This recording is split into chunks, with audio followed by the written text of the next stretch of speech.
การรอให้คนเข้าวัดแล้วจึงแสดงธรรมเหมือนแต่ก่อนนั้นอาจจะสายเกินไป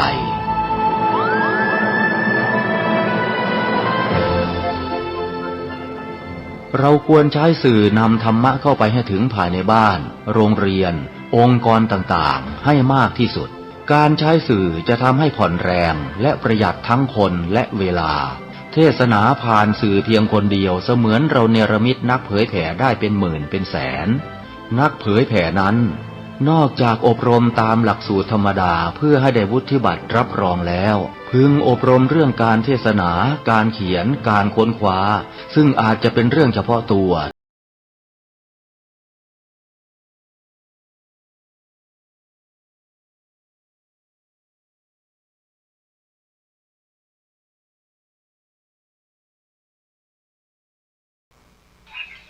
ขององค์พระสัมมาสัมพุทธเจ้าที่มึงแก่บรรดาท่านสาธุชนพุทธบริษัททุกท่านที่ฟังรายการทานธรรมทางสงบในค่ำคืนนี้มาพบปะกันแถมแล้วกับอาตมาภาพพระครูโกศลสุตตวิธานสิงห์วรมหาวิหารวันนี้กระตรงกับวันที่30เดือนเก้าเหนือคืน4 ค่ำวันนี้ก็ตรงกับวันสำคัญที่เราปฏิบัติกันหีดหอยล้านนาเราก็คือการเข้าอินทขินประเพณีประเวณีเข้าอินทขินแล้วก็มาสิ้นสุดวันเนี้ยแต่เจ้านี้ญาติโยมสาธุชนทุกท่านและการทานธรรมทางสงบนี้เราได้รับความเมตตาธรรมจากวัดฝายหินนำโดยท่านพระครูสมุวิสุวัตรเมตตาในการนำข้อคิดอย่างดีๆมาให้ญาติโยมได้ฟังกันโดยเฉพาะช่วงนี้เทศกาลงานอินทขินซึ่งเป็นประเพณีที่มีความสำคัญต่อวิถีชีวิตของพี่น้องชาวล้านนาเราการตักบาตรใส่บาตรดอกไม้ซึ่งมีมาเมื่อนานมากๆและพี่น้องชาวเหนือเขาก็บ่เคยได้ขาดบางคนอยู่เมืองนอกเมืองนาอยู่ต่างบ้านต่างจองซึ่งเป็นเลือดเนื้อเยื่อไขของคนล้านนาก็ได้มาร่วมงานร่วมการใส่ดอกไม้งานอินทขินก็เป็นที่น่า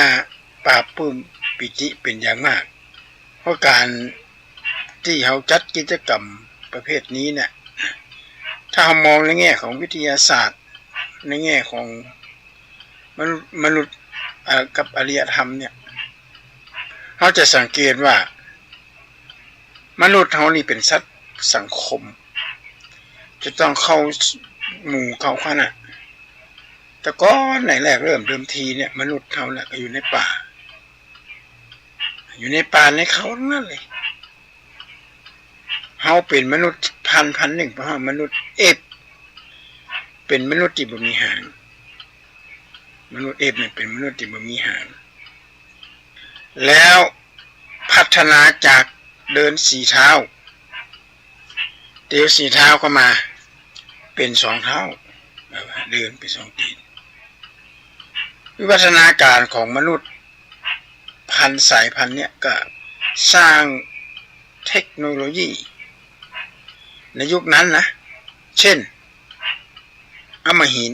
มาปาดเนื้อสัตว์มีการล่าสัตว์มีการ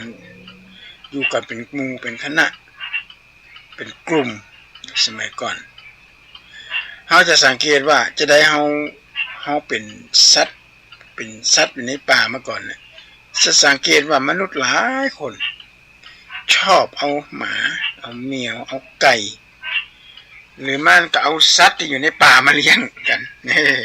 บางทีก็เอานกเขามาขังไว้อย่างนี้ต่างๆนานาเลยเนี่ยอันนี้ไม่ได้ส่งเสริมนะแต่เราไม่ได้โจมตีด้วยแล้วหำอย่างหนึ่งเขาสังเกตว่ารูปภาพต่างๆที่เป็นวาดเนี่ยจะเป็นภาพวิวเ เป็นส่วนมากเขาก็ชอบนะชอบภาพวิวถ้าบ้านหลังใดหลังใหญ่ๆหลังใหญ่ๆพื้นที่นั่งๆนี่เป็นจะแปลงสวนหย่อมเอามาหินมาตั้งเอามาหินมาละปลูกดอกแวดมาหินมันเหมือนในป่าเลยญาติโยม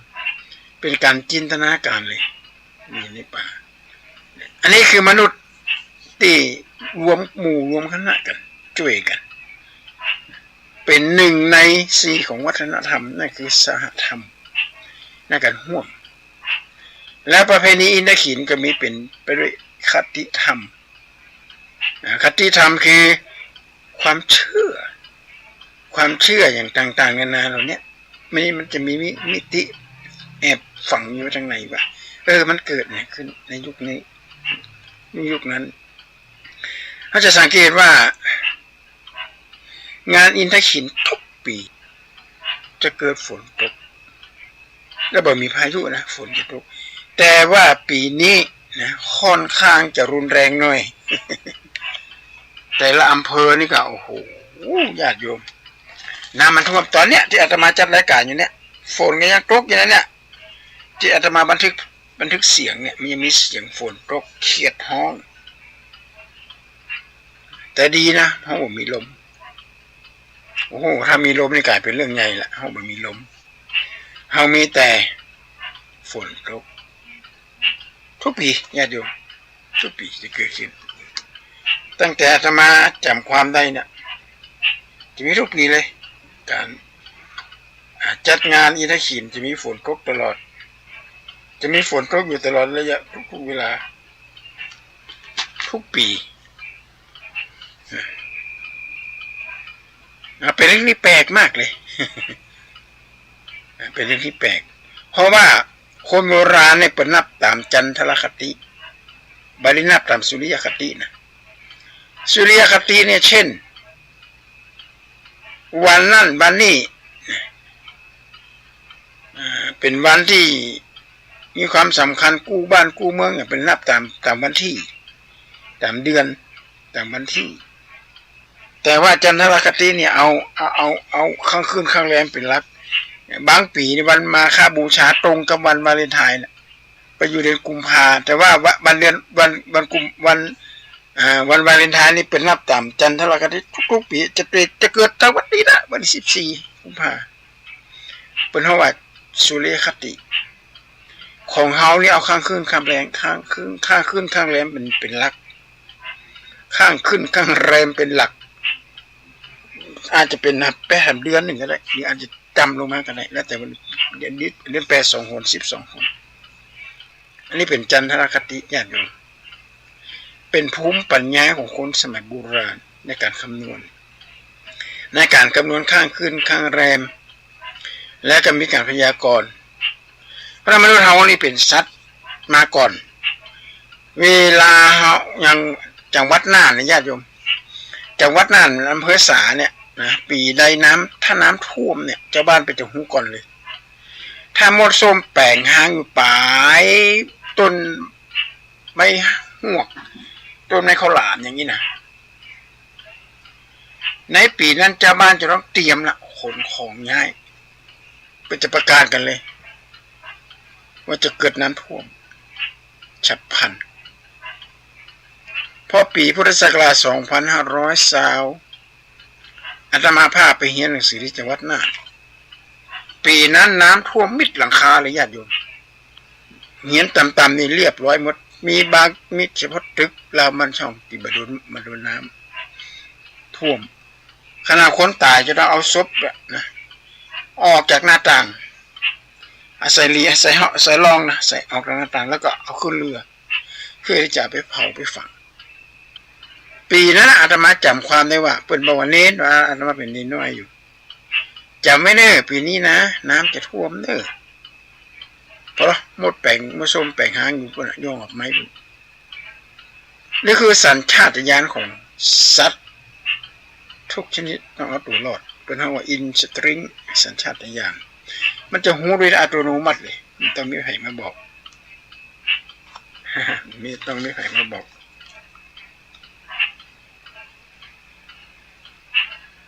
เพราะฉะนั้น มนุษย์เราเนี่ยก็พัฒนาขึ้นมาในทางพุทธศาสนานะในทางพุทธศาสนาพระเจ้าเพิ่งกับมีคำสอนเป็นระดับที่เราเคยเรียนรู้กันมาก่อนเป็นขั้นเป็นว่าขั้นที่หนึ่งขั้นที่หนึ่งขั้นที่สองขั้นที่สาม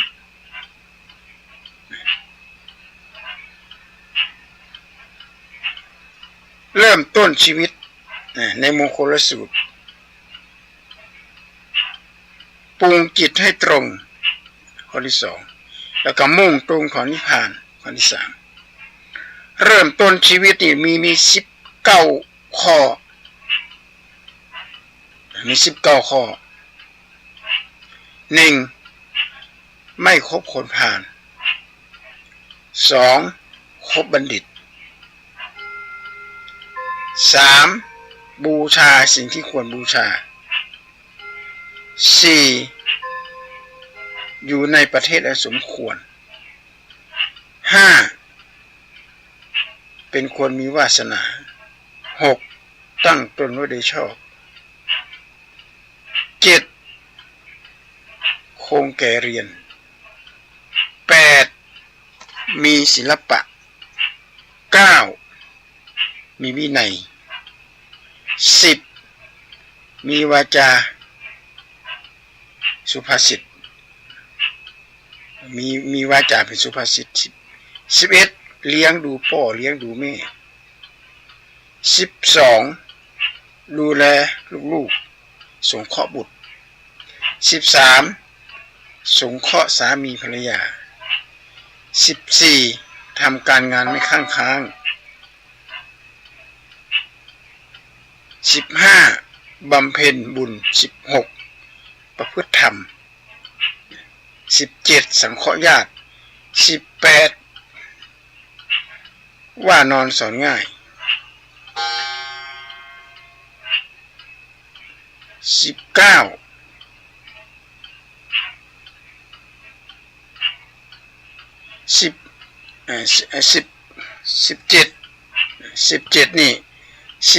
นี่สังเคราะห์ญาติหมายว่า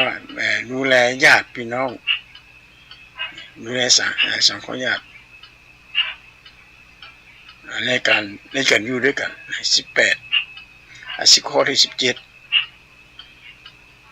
ข้อที่18ทำการงานไม่ค้าง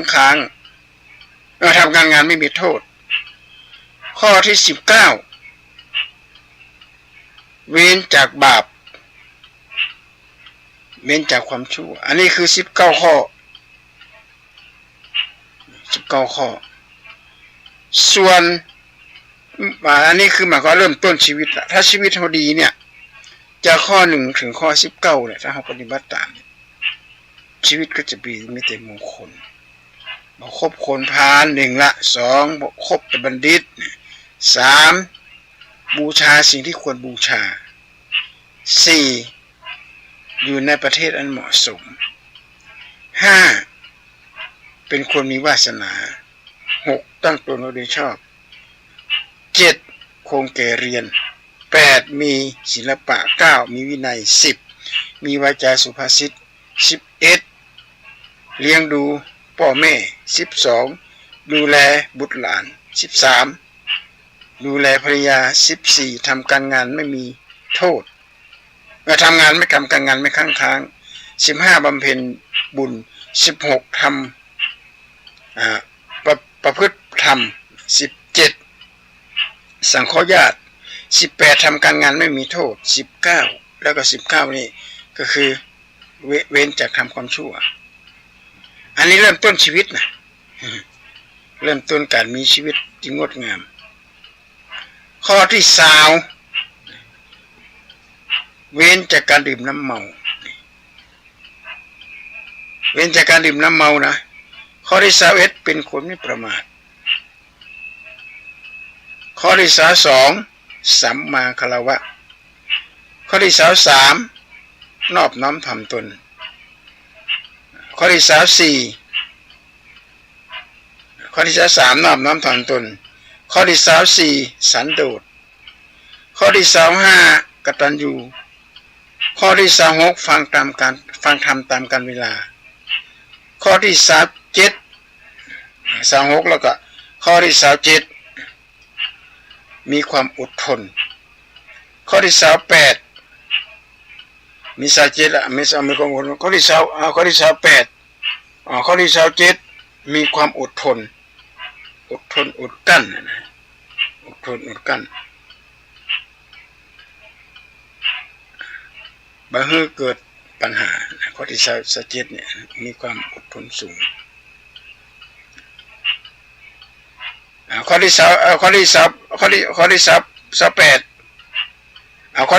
29พบสมณะ30นี่สนทนาธรรมอันเนี้ยนะเ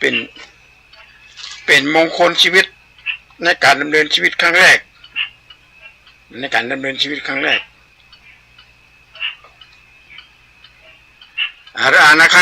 ขั้นที่สองขั้นที่สองของการดำเนินชีวิตปรุงจิตให้เริ่มต้นชีวิตปรุงจิตให้ตรงมุ่งตรงสู่นิพพานอันนี้หมายความว่าทำจิตใจให้มั่นคงก่อน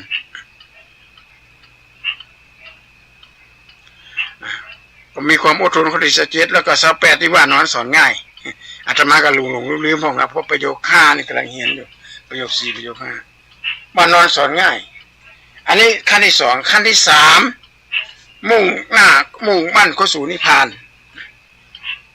มุ่งตรงสู่นิพพานคือบำเพ็ญตบะข้อ31ประพฤติธรรม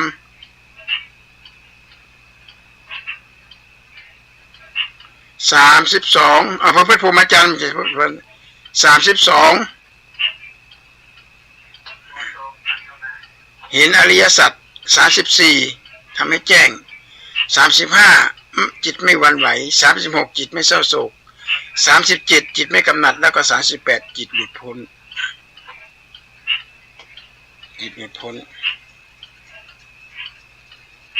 เพราะฉะนั้นสิ่งเหล่านี้ญาติโยมพระพุทธศาสนานั้นสอนให้เริ่มต้นจากง่ายๆก่อนคือบอกคบคนผ่านปัจจุบันเราสังเกตดูดีว่า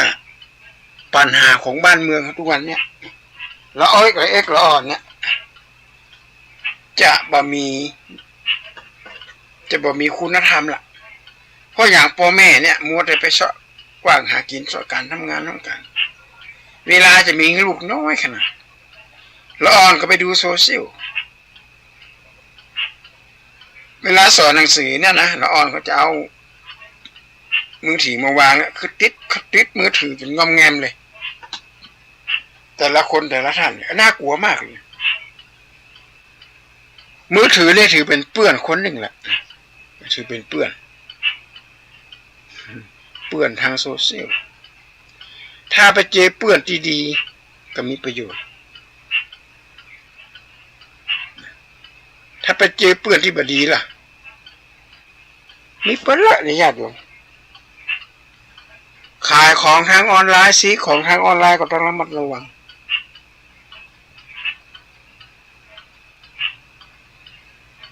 อาหารเสริมของทางออนไลน์เนี่ยส่วนมากอย.ไม่ได้รับรองบ่มีอย.ถึงจะมีอย.แต่เลขที่บ่ตรงกันเป็นไรเนี่ยเป็นหลายแล้วเพราะฉะนั้นเราจะต้องพิจารณาละนะไม่คบคนผ่านคบแต่บัณฑิตลักษณะของบัณฑิตที่พระพุทธเจ้าในทางพุทธศาสนา1บัณฑิตที่จะเป็นบัณฑิตได้เนี่ย1เห็นผู้หญิงอื่นที่ไม่ใช่ภริยาของตัวเองเหมือนกับแม่ผู้บังเกิดเกล้า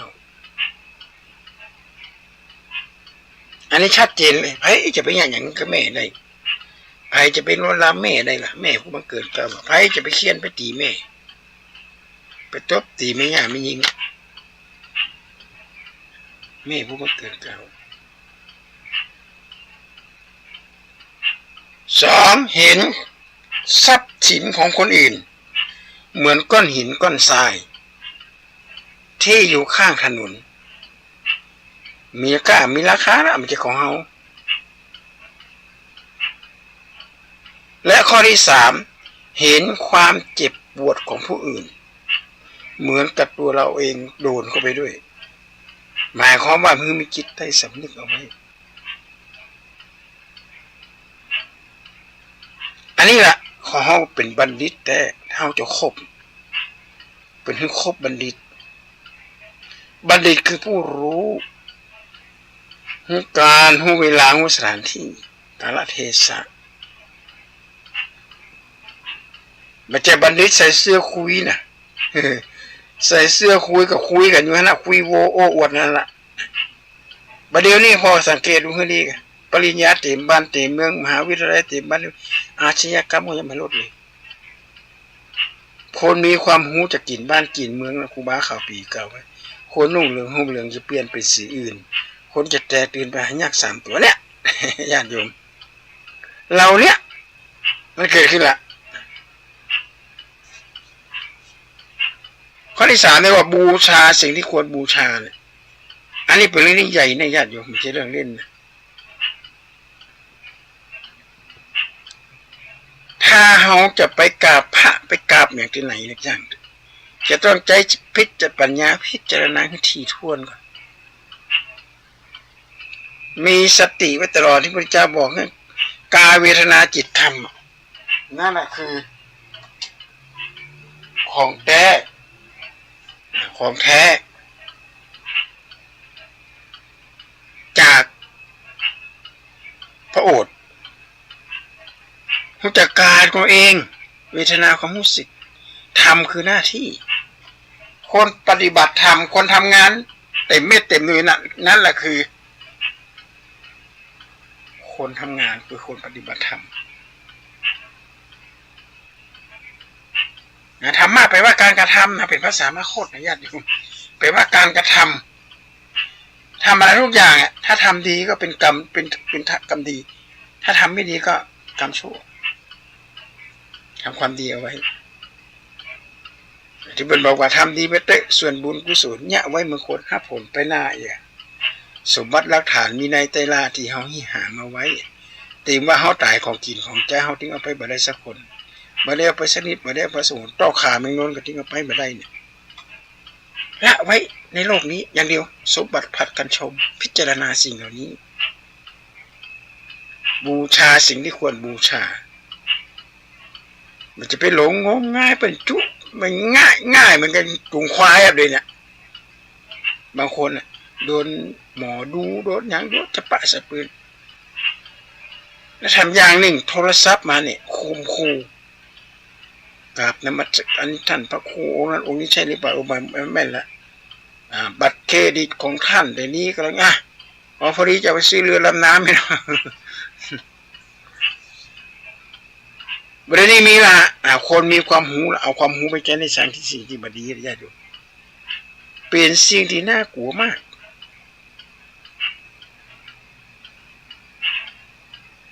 คือหมายเขาว่าคนมีมีดดาบแต่บ่มีฟักมีระเบิดแต่มีสลักนิรภัยมันอันตรายมากเลยมีความหูแต่เอาไปใช้ในสิ่งที่บ่ถูกต้องเนี่ยมียศมีอำนาจวาสนาเอาไปใช้ในสิ่งที่บ่ถูกต้องกันปัญหาเกิดขึ้นแล้วกับบ้านกับเมืองไม่ได้เกิดขึ้นเฉพาะกลุ่มใดกลุ่มหนึ่งมันเกิดเป็นปัญหายิ่งใหญ่มากเลยญาติโยมสาธุชนทั้งหลายเพราะฉะนั้นบูชามีอยู่2 อย่างคือบูชาด้วยข้าวของกับบูชาด้วยการปฏิบัติตามถ้าเฮาบ่มีข้าวของเฮาก็ปฏิบัติตามถ้ามีข้าวของก็บอกว่าอย่างกันมีจริงข้าวของมีจริงปฏิบัติตามประเดี๋ยวนี้คนมันก็เริ่มเกิดความห้องอย่างแปรปรวนละนะมาเข้าใจนักคำสอนอันแท้จริง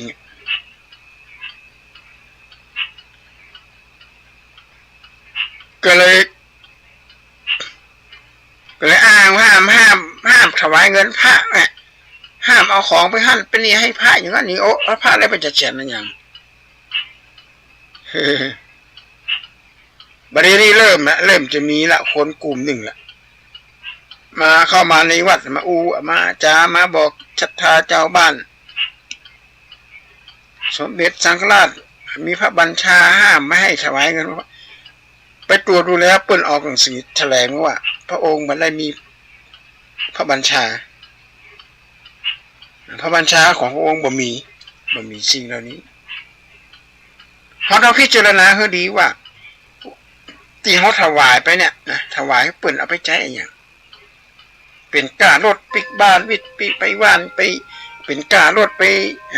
การไปงานอย่างเงี้ยถ้าพระสงฆ์มาได้รับปัจจัยจากญาติจากโยมแล้วญาติโยมคนไหนจะเอารถไปส่งฟรีสมมติไปเตะต่างอำเภอเตะต่างจังหวัดอย่างเงี้ยเดี๋ยวนี้มันเปลี่ยนไปจะอีแล้วนะเพราะฉะนั้นเราจะต้องใคร่ควรดูดีกันอยู่ในประเทศได้สมควรประเทศที่สมควรหนึ่งอาวาสสัพยะที่อยู่ที่อาศัยบักไก่บักรบบัดเป็นน้ำท่วมกันบักเกิดไฟไหม้กันบักเกิดพายุกันเนี่ยตั้งตนให้ดีอยู่ในประเทศนั้นเหมาะสมอาวาสสัพยะบุคคลสัพยะเนี่ยคนในบ้านกลุ่มนั่นแหละพิษหัวกันก่อนถ้าพิษหัวกันนี่มันใจนะบุคคลสัพยะหาแต่เรื่องหาแต่ล้าวก็ใส่ดิมได้อาชีพสัพยะคือเกิดมาเป็นคนทำหน้าที่อะไรอย่างเป็นครูกะเป็นหมอกะเป็นพยาบาลกะเป็นตำรวจเป็นทหารทำหน้าที่ที่ได้รับมอบหมายจากสังคมให้ถูกต้องอันนี้แหละเป็นหน้าที่รักหรือยากอยู่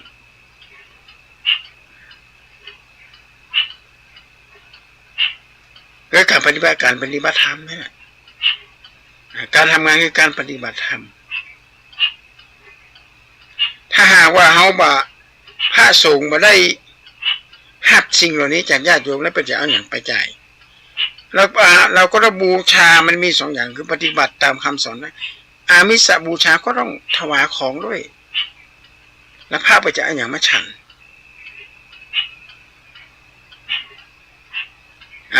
มันเป็นประเภทนี้เลยญาติโยมมันเอาไปตีความกันพิษเองนะไปตีความกันพิษกันที่ไหนเอง